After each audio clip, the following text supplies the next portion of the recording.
বিশ্বের সবচেয়ে সম্মানজনক পুরস্কার নোবেল শান্তি পুরস্কার। কিন্তু এই পুরস্কার নিয়ে এবার শুরু হয়েছে রাজনৈতিক বিতর্ক। ডোনাল্ড ট্রাম্পের বদলে শান্তির জন্য নোবেল পুরস্কার পেলেন ভেনেজুয়েলার বিরোধী নেত্রী মারিয়া করিনা মাচাদো, আর তাতেই ক্ষোভে ফেটে পড়েছে হোয়াইট হাউস।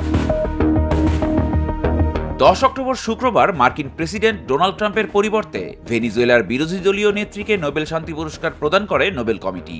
নোবেল কমিটির নাম ঘোষণার পরপরই হোয়াইট হাউস এক বিবৃতিতে স্পষ্ট অভিযোগ তোলে তাদের উপর। বিবৃতিতে হোয়াইট হাউস জানায়, নোবেল কমিটি শান্তির চেয়ে রাজনীতিকে বেশি গুরুত্ব দিয়েছে। হোয়াইট হাউসের মুখপাত্র স্টিভেন চিয়ং এক্স প্ল্যাটফর্মে এর তীব্র সমালোচনা করে বলেন, নোবেল কমিটি প্রমাণ করেছে যে তারা শান্তির উপরে রাজনীতিকে স্থান দেয়। পাশাপাশি ট্রাম্পের দাবি ছিল তিনি 8টি যুদ্ধ বন্ধ করেছেন, আন্তর্জাতিক যুদ্ধবিরতি চুক্তিতে মধ্যস্থতাও করেছেন, তাই শান্তির জন্য নোবেল পুরস্কার তারই পাওনা ছিল।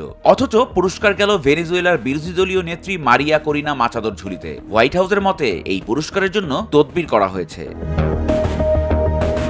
অন্যদিকে নরওয়েজিয়ান নোবেল কমিটি বলছে, স্বৈরাচারী নেতৃত্বের বিরুদ্ধে যারা উঠে দাঁড়ায় এবং প্রতিরোধ করে তারাই সাহসী, আর তারাই স্বাধীনতার রক্ষক। তাই ট্রাম্পের মিত্র দেশগুলো বারবার ট্রাম্পকে মনোনীত করা সত্ত্বেও নোবেল কমিটি শান্তির প্রতীক হিসেবে পুরস্কার তুলে দেন মারিয়া করিনা মাচাদোর হাতে।